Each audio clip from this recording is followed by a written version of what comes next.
Winning comes in all shapes and sizes. It's different for everyone. One thing is certain. Every day there's an opportunity for a win. Just like scratchers from the Virginia Lottery. Everyday grab and go. Everyday giftable. Everyday fun. It's where anticipation meets instant gratification. Like the new Virginia Lottery Scratcher High Roller Blackjack with a chance to win up to 10 times your prize. Now, that's an everyday win. Drive to a retailer near you. Odds of winning any prize, 1 in 4.16. Parents, get your children ready for a healthy back to school. Make sure they've had their annual checkup and are up to date with new immunization standards. Schedule a dentist visit. And if your child is 12 or older, get their free COVID-19 vaccine. More at vdh.virginia.gov/back-to-school. A message from the Virginia Department of Health and Virginia Department of Education.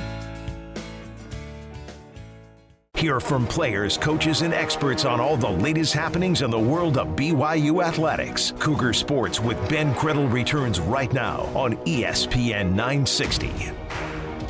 Welcome back, Cougar Sports, ESPN 960. This is Cougar Country. I'm Ben Criddle, broadcasting live from our Wasatch Medical Clinic, WasatchMedicalClinic.com studios. Stop living with ED, live without ED today at Wasatch Medical Clinic, WasatchMedicalClinic.com. It is time to discuss how is it that BYU attained the coveted 6 seed that all Cougar fans wanted and prayed for, and did they get a fair and proper draw?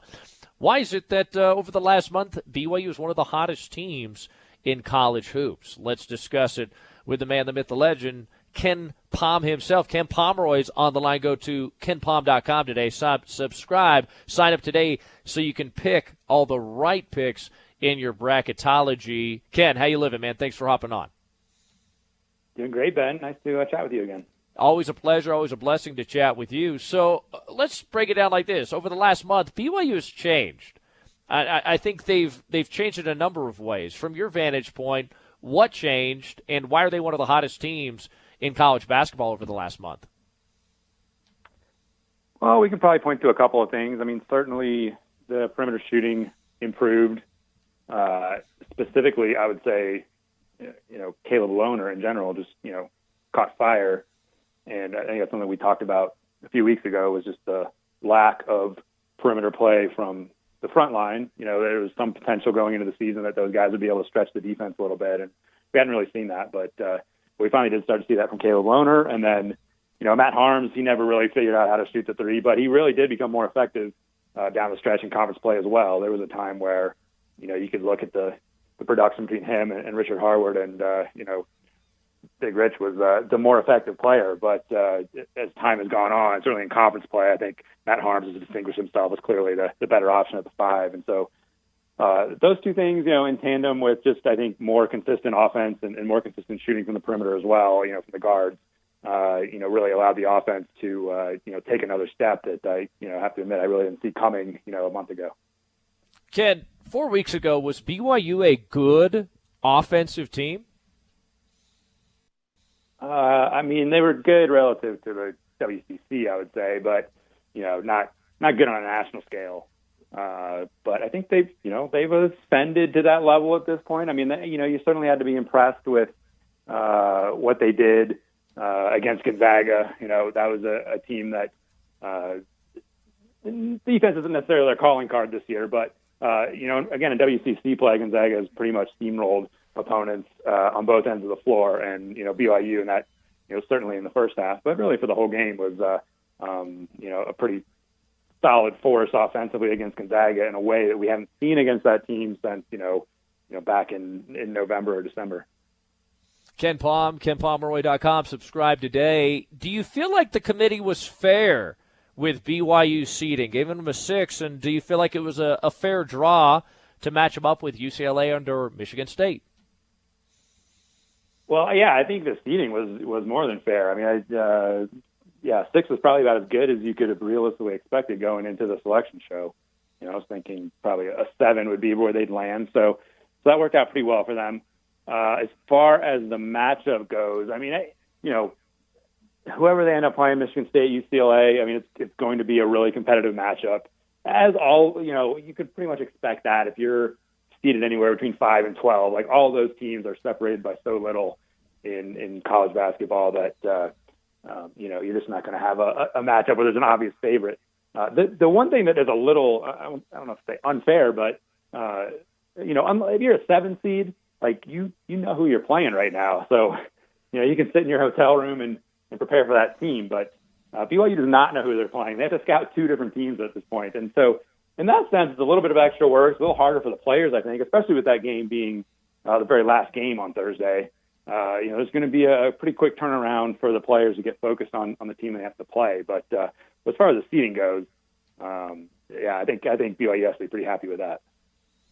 Ken, look, this BYU men's basketball team is a good team, but Jay Billis actually had this to say about the draw for Michigan State. He actually highlighted the Michigan State draw as being one of the best in the NCAA tournament. He says, to draw BYU as a 6 seed, I think that's a really good draw for Michigan State basketball. Michigan State's way better than their record, and I think it's going to show up at some point. Do you think UCLA, or rather, do you think Michigan State beats UCLA in that first play-in game? Well, if I had to pick a team, I would pick Michigan State, but it's not a mismatch. Like, the whole deal with Michigan State is, people have been saying what Jay Billis has been saying, since November. Like, hey, this is a team that, eventually they're going to put it all together. But they really, they've obviously put it together in certain games, but they've also looked, pretty pitiful in some games as well, not too long ago. So yeah, it's not. I think if you're a BYU fan and you're just assuming you're going to play Michigan State, I think that's a mistake. Like, that's going to be a pretty good game with UCLA. Those are 2, flawed teams, as 11 seeds are. Michigan State's a slight favorite, and they should be. But this is not a vintage Michigan State team, and if they do win, like, it's not a situation that BYU fans should fear. This is again a team that has flaws. It doesn't even really have like an obvious NBA player on its roster at this point. So it's not a super talented team. They are, quick and athletic in the backcourt in a way that the BYU probably hasn't faced, with the exception of Gonzaga. But other than that, it's again, it's a mid-level Big Ten team this year. Ken Palm, KenPalm.com here on ESPN 960. Last year, that BYU men's basketball team was a Final Four sleeper, some predicted. Some said Elite Eight. Most said this could be a Sweet 16 team. This year, though, I don't know if anyone's necessarily picking BYU to make a run, even though they get a well-deserved 6 seed. A solid resume deserves a 6 seed. So it's kind of crazy to look at last year's team and this year's team. Both of them on paper deserve a 6 seed, whereas last year would have been a team that was supposedly going to make a run. Yes, that is weird. I don't think any BYU fan would disagree with the idea that last year's team, was more talented, was just more dangerous than this year's team. Resume-wise, they may be comparable. Like, it's just that, this year's a weird year. I don't need to belabor that point, but BYU with their non-conference schedule and their non-conference performance just had a huge advantage over most other teams, because some teams didn't get to play any non-conference games. Some teams got to play a few, but nobody had the schedule, certainly in terms of length, that BYU had, and obviously there were a lot of quality opponents on there as well. So that worked to their advantage in terms of seeding. But yeah, I think it's safe to say that last year's team is more talented. This year's team, in terms of national perception, people are going to look at Michigan State just like Jay Billis did and say, hey, this is Tom Izzo. He's got some sort of magic formula for getting the most out of his team and making a deep run in the NCAA tournament. And there's some truth to that, but it's still, his reputation is a little overstated in that respect. And anyway, if you listen to that, obviously, most people are going to take Michigan State to beat BYU, but this is not a Final Four team for BYU, but it's again a team that's going to be competitive in their first game, and if they win that, they'll be competitive in their second game, presumably against Texas. From a metric standpoint, which is the better matchup for BYU, would you say, UCLA or Michigan State? Well, I would slightly prefer to play UCLA. UCLA is just, to me, not as dangerous. It's not as much of a matchup problem in the backcourt as or on the wings as Michigan State's more of a matchup problem than UCLA is. UCLA really hurt by injuries this year. They had Chris Smith and Jalen Hill, two really talented front court players that they lost for the season due to injury. So this is a team that's been pretty limited since then, and not, it's just not a super talented UCLA team. Again, solid team, but just not super talented, limited on the defensive end. Michigan State's kind of the opposite. They're stronger defensively, limited offensively. So, that's sort of the breakdown. Again, two kind of flawed teams there, but you'd probably marginally rather play UCLA than Michigan State. Well, why did Michigan State struggle this season? Like when you look at like the middle of their season, struggle, right? Towards the end of the season, they have some good losses, probably why they're in the tournament. But what is the story of Michigan State this season? Well, it's mostly been inconsistency and just an inability to score. Like they rank, so they obviously played a very difficult schedule. Again, compared to BYU's non-conference schedule, much shorter, only 6 games, but then 20 games, really 21 if you count the conference tournament against Big Ten teams. So the Big Ten was the toughest conference in the land. So very tough schedule, but considering that, they ranked 255th in 3-point percentage and 252nd in 2-point percentage.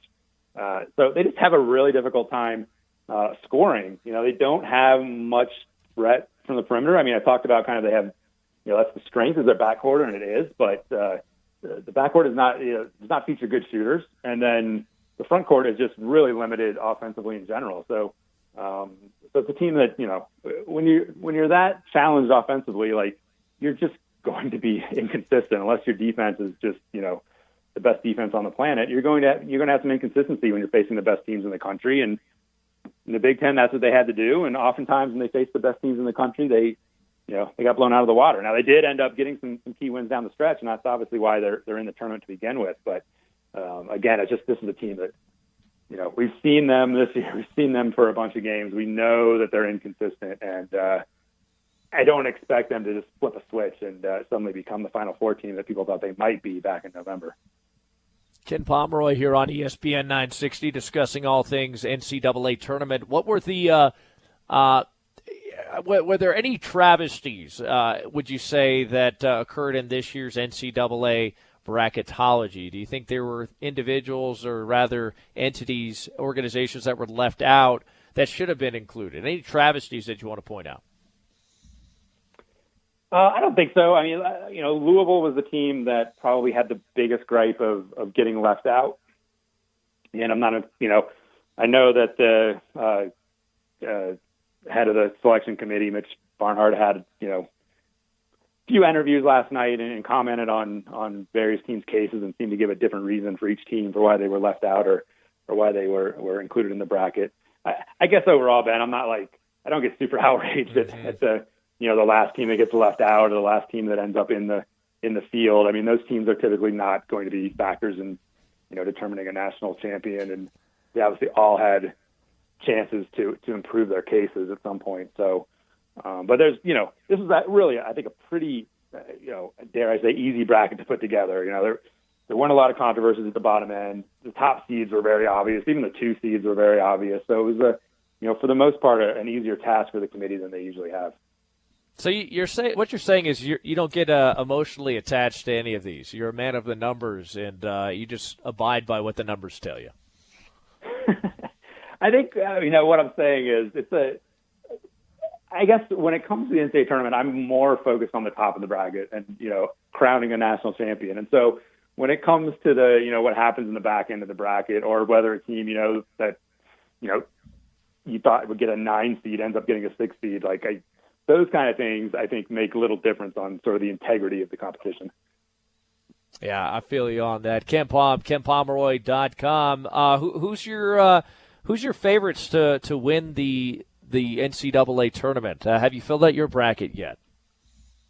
No, I really try to avoid filling out brackets just because I don't like, first of all, my ratings are kind of my bracket. That's where my reputation kind of is staked on anyway. Sure.